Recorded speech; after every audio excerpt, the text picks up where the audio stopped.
Bonjour tout le monde, ici Steve Tremblay, directement du salon de gaming de Monsieur Smith, et voici mon avis sur le jeu Future Grind. First, just try to survive. Then, get creative.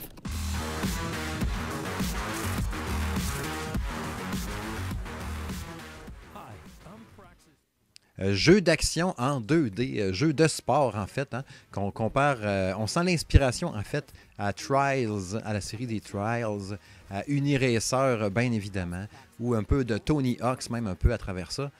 C'est en fait un jeu futuriste qu'on va faire un nouveau genre de vélo qui va nous demander en fait de faire du grind, des sauts à l'arrière, des acrobaties, un 900 vers l'avant, un backflip, un front flip, c'est ça le mot que je cherchais. Plein de trucs comme ça, s'accrocher par en haut, par en bas, se suspendre, tout ça, faire plein de tricks qui vont impressionner nos commanditaires qui éventuellement vont nous donner des nouveaux vélos, des nouveaux bikes à essayer sur les différents parcours, parce qu'il y en a quand même pas mal. 25-30 lieux différents avec différentes tâches à faire, différentes cascades à faire. Fait que c'est ça. Vous le verrez sur les images, comme vous pouvez le voir. Le jeu est très, très coloré, super stylisé, très beau. Jeu développé d'ailleurs par un studio canadien, Milk Bag Games. Deux gars qui ont travaillé là-dessus, entre autres Matt Ricks et Owen Goss, qui sont de ce studio-là. En plus d'un designer artistique qui a fait un peu le look des vélos. Puis tout ça, tu as un autre qui s'est occupé de la musique, Big Nick. D'ailleurs, je vous invite à aller jeter un œil à ça sur le site officiel du jeu Future Grind. Vous pouvez écouter la musique faite par Big Nick. Il y a un petit onglet, une place avec un bouton play. On peut écouter un peu les musiques du jeu, qui sont super bonnes, on doit le dire. C'est du techno futuriste, pas d'upstep vraiment, mais qui est trippant. Là. C'est sérieux, je trouve ça super bon. Puis tu joues à ça avec le volume un peu fort dans tes oreilles. Ça rentre au poste. Vraiment trippant. La base est full efficace. Et c'est vraiment le fun à jouer. Ça te met dans l'ambiance au bout. Puis tu sais, tu sens pas que le son est limité ou un peu cheapo ou on a voulu mettre une musique de fond, mais c'est juste pour t'accompagner. Non, non. La musique fait partie du jeu. Tu sais, c'est pas un jeu de rythme, là, loin de là, pas pantoute, là, même pas proche. Mais la musique suit au bout l'action, puis ça te met dedans, puis tu te sens cool, puis tu fais tes tricks trippants, puis tout. Fait que c'est vraiment le fun. Bref. Par contre, l'histoire, je dois reconnaître qu'on s'en fout royalement. On fait juste enligner à la suite les tableaux, les 25-30 missions, les 25-30 tableaux différents, les lieux, où il va y avoir 3-4 tâches différentes à faire à chaque place. 3 tâches à faire. Mais l'histoire, on s'en fout vraiment. On s'en sert. Le bonhomme, il y a sa face qui apparaît dans le bas. Puis, oh, c'est beau. Les commanditaires sont super contents. Ils vont te permettre d'essayer tel vélo, puis maintenant d'aller essayer un tricks sur la Lune. Ah, aller sur les montagnes, pas loin des vire-vents, de ci, ça. On s'en fout vraiment. On veut juste faire les courses à la suite de l'autre puis les clencher parce que c'est super addictif, Future Grind. Moi, je n'avais pas suivi le développement de ça. Ça a popé un peu, entre guillemets, out of nowhere dans mon rayon d'action. Jeu disponible d'ailleurs en PS4, Switch et PC. Puis j'ai dit, crime, on va l'essayer, on va tester ça, ce jeu-là, voir. Mais c'est vraiment super addictif. Tu sais, tu fais tes tricks, OK? Des fois, vous avez vu un peu sur les images, des fois, il y a 2 couleurs de roues différentes. Des fois, tu as juste une roue. Puis il faut que tu touches, mettons que ta roue est mauve, puis l'autre est verte. Mais là, il faut que tu touches à la ligne mauve avec ta roue mauve, la ligne verte, vous avez compris le principe, en pivotant sur vous-même, vers l'avant ou vers l'arrière pour tomber du bon sens. Puis des fois, tu as un véhicule même qui a juste une roue. Fait que là, il faut que tu touches, évidemment, juste avec la roue valide, parce que si tu touches à une bande sur laquelle il faut que tu avances avec ta pas de roue, ben, tu vas te crasher. Puis tu vas te crasher souvent dans ce jeu-là. Il y a des tableaux, des fois, que tu peux recommencer. Il y a des tableaux que j'ai recommencé à peu près 50 fois. Puis c'est des tableaux qui se font vite, là. 30 secondes à 1 minute, tu as fini ton tableau tout le temps. Ça va super vite. Mais quand tu vas mourir, c'est jamais frustrant, premièrement. Puis tu payes sur X, puis ça réapparaît instantanément. C'est instantané. C'est X, toc, t'es reparti. T'es reparti du début. Tellement qu'ils ont tellement voulu, en plus, donner la possibilité à rendre le jeu confortable pour tout le monde. Entre autres, sur Switch, dans la version portable, tous les boutons sur la manette peuvent servir à quelque chose.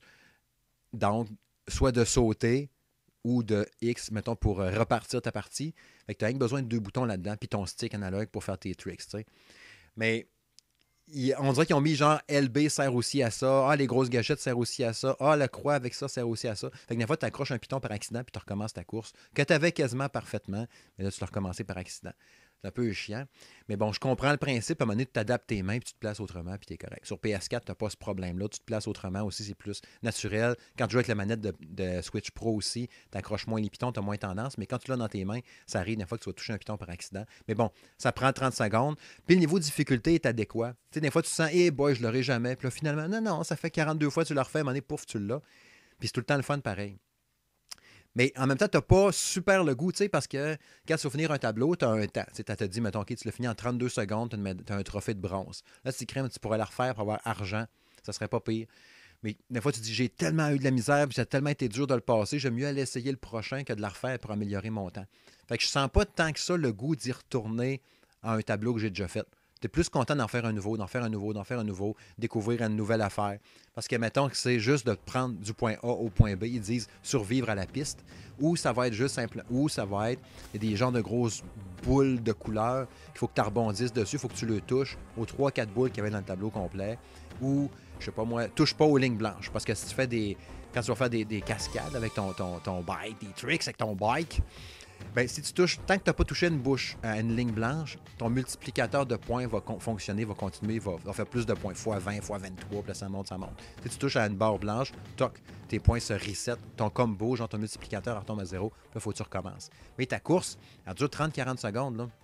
Si t'ont demandé de faire un fois 23 en multiplicateur, puis la ligne blanche que tu as touchée était aux 3/4 de la piste, ben, tu es aussi bien d'appuyer sur le bouton X puis de recommencer du début parce que tu n'auras jamais le temps d'ici le 15 secondes, le 10 secondes de course qui reste à faire pour te faire un fois 23.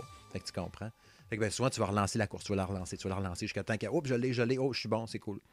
Mais c'est vraiment super addictif. C'est plate, j'aurais pris 200 trajets, 200 maps. Je ne sais pas s'il va y avoir du DLC éventuellement pour ce jeu-là. Parce que, tu sais, tu payes ça, le jeu est offert à 25$. Je trouve que c'est cher un peu pour le contenu. Le jeu est super trippant, il est super le fun, sérieux. C'est bien addictif, comme je vous dis. C'est super le fun, ça joue simplement tout seul, par exemple. Tout en anglais, pas en français, rien, mais c'est pas compliqué. Mais j'en prendrais tout le temps plus. Je prendrais encore des nouveaux trajets. Ça serait vraiment cool parce que je trouve qu'à 25$, puis tu sais, en dedans, dans 1 heure, là, tu as tout fait les trajets, là, c'était bon. Là. Mettons 2, parce que des fois, c'est vraiment dur pareil. Mais pas trop, comme j'ai dit tantôt. Fait que je n'aurais pris peut-être encore un petit peu plus pour le coup. Je vous dirais que si le jeu tombe genre à 15$, no-brainer, tu achètes ça, tu réfléchis même pas, tu l'achètes. Même à 20, 18-20, ça commence à être pas pire. Non, mettons 15$. Ouais. 15$, tu achètes ça sans réfléchir, c'est sûr. 25$, je trouve ça un petit peu cher. Mais ça reste que c'est un super bon jeu. La musique est bonne, le rendu visuel est cool. Oui, c'est inspiré grandement de Uniracer, mais vu que tu as 2 roues quasiment les 3/4 du temps, il tire son originalité à lui quand même. Puis dans lui, tu fais vraiment les flips que tu fais, tu peux t'agripper, genre, mettons comme si tu tiendrais ta main après on le voit un peu sur les images, des fois, je vais essayer de vous en mettre au montage. Mettons, tu te tiens comme. Moi, je pourrais le dire donc. Tu te tiens comme sur la corde dans les airs, là, mais tu es suspendu par en dessous, mais comme si ta main était dessus, puis tu te tenais, puis tu te faisais glisser, sauf que là, c'est une roue. Puis là, quand tu arrives à l'autre bout, tu as comme, tu sais, t'as un double saut. Là. Chaque mouvement que tu fais, tu as tout un piton double saut.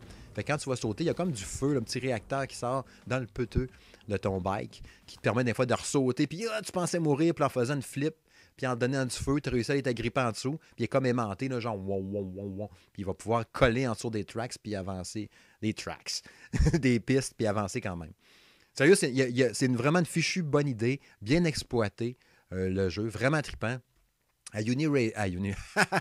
Beau lapsus. À Future Grind, je lui donne la note de 8/10. Avoir eu un petit peu plus de contenu que ça, là, je donnais 8.5, mais 8/10. Puis amenez-en du DLC. Si c'est prévu, si vous pensez d'en faire quelque chose, dites-moi-les. On va l'annoncer, on va le partager sur le salon de gaming de M. Smith. Et voilà, c'était Steve Tremblay pour le salon de gaming de M. Smith. Salut!